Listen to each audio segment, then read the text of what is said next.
Hi guys! Welcome to MomZ. Today we are going to make chocolate ganache. This chocolate ganache is so easy and can be used as a base for almost any chocolate dessert. It looks so fancy, that gloss on top of your favorite dessert.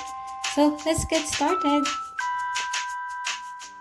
We need 1 teaspoon butter, 1/8 teaspoon of salt, 1/3 cup of heavy cream, half cup of semi-chocolate chips.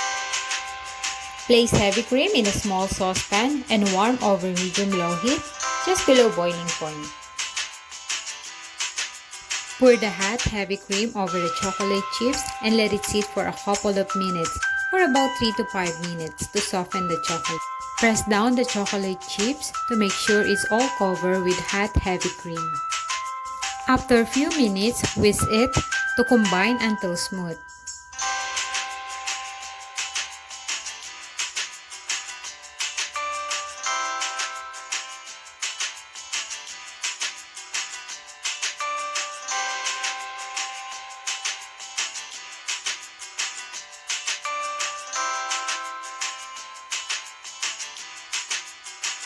Now let's add salt and stir it.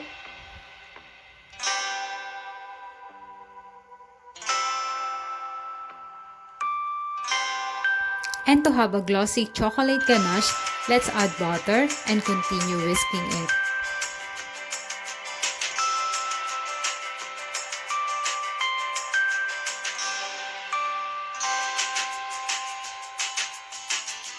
And that's it! Here's our chocolate ganache, rich and luxuriously smooth.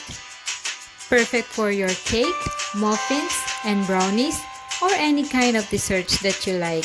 Hope you enjoyed this video. Thank you for watching. See you again next time.